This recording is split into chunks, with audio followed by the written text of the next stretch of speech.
আরে ঝগড়া করতেছো মুখে করো, তাই বলে লাঠি নিয়ে মারামারি করতে হবে নাকি? আমি বুঝতেছি না আমার মায়াটা হওয়ার পরে এই বাড়িতে কি শান্তি ছিল, আর হঠাৎ করে তোমরা ঝগড়াঝাড়ি করতেছো। কি হয়েছে ভাবি কও তো? অনেক সুন্দর এক লাল টুকটুকা জামা আনছি তোর মাইয়ালি থুকু আমাকে মাইয়ার লিগা। আমি কইছি আমার জামাটা আগে পারবো, আর এই যে রাঙা মহিলা সে কি করছে যে গাছের ডালে বাইগন ঝুলিয়া থাকে না, বাইগনি কালার একটা জামা না কয় কি শুদ্ধ ভাষায় কয় বেগুনি কালারের জামা এনেছে, এইটা আগে পড়বে।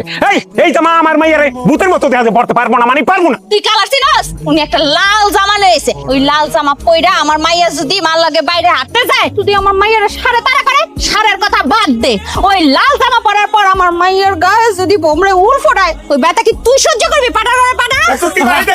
আল্লাহ রে, এই জামা নিয়ে কেউ যুদ্ধ করে?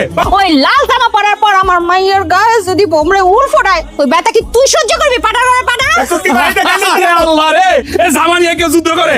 আমরা কি করবো? অবশ্যই যুদ্ধ করবো। এই রাঙ্গা মহিলা আমার কথার উপরে কথা কত মাত করে কেডা দিছে? আমার মাইয়া আমার আনা জামা আগে পরবো, বাস। তোর জামার অর্ধেক আর বৌমার জামার অর্ধেক কাইটটা দুইটা জোড়া লাগাইয়া আমার নাতিকে পড়বো। কি সর্বনাশ করছেন আম্মা আপনি? করছেন আম্মা, কি করছেন কি আপনি আমার মাইয়ারে? আল্লাহ, আমার মারে লাউ বানায় ফেলাইছে।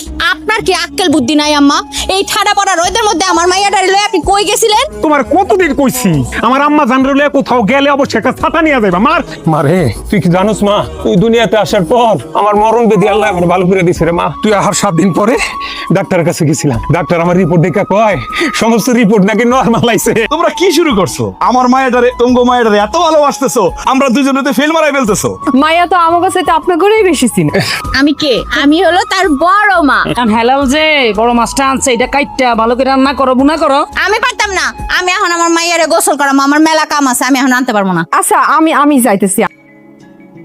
খালা আমার তো তালাক হয়ে গেছে খালা, আমি তো এখন বাপের বাড়িতেও যাইতে পারুম না, আর আমার স্বামীর বাড়ি তো নাই খালা। আরে সাদিয়া, তুই চিন্তা করিস না, কিছুদিন আমগো বাড়িতে থাক। তোরা তো চিন্তা করার দরকার নেই, আরে বাইরে তো আছে, আমি যে খালারে বুঝাই শুনিয়ে পরে তোরা যে দিয়া মনে হয়েছে। ও ভাইজান, আমি যে তোমাকে এই ঋণ কেমনে শোধ করুম আমি আসলে জানি না। এটা আমাকে নতুন ভাবি না, আমি তো ভাবির লগে পরিচয় হইলাম না। আসো ভাবি, তুমি আমার লগে বুক মিলাও, এই দক্ষিণী নারীর সাথে তুমি। ভাবি মানে কয়টা দিন ধরে তো তোমাকে বাড়িতেই আসছি, তয় বাড়ির যে অবস্থা দেখতেছি আমার তো তাতে মাথায় কোনো কিছুই ধরতেছে না। বাড়িতে এমন কি দেখছো যেটা তোমার মাথায় ধরতেছে না? তোমাকে তো আর কোনোদিন সন্তান হইব না। এটা কি প্রশ্ন করো? মনে হয় খালা তোর কাছে কিছু কয় নাই, তুই জানোস না? আমি তো সবই জানি। কি বলতে চাও?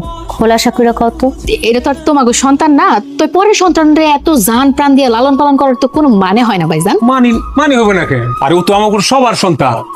হ্যাঁ ভাইজান, এমন সবাই প্রথম বলে, কিন্তু পরে আর কোনো কিছুই মনে থাকে না, বুঝছো? না রে বোন, মনে রাখানোর লিগা আদৌ যত করি না, নিজেকে সন্তান ভালোবাসি, দায়িত্ব পালন করি, পরে মনে রাখলেও সই না রাখলেও সই, দুঃখ নেই। দিল্লি তুমি রোকসানার চাকরানি হয়ে যাইতেছো না?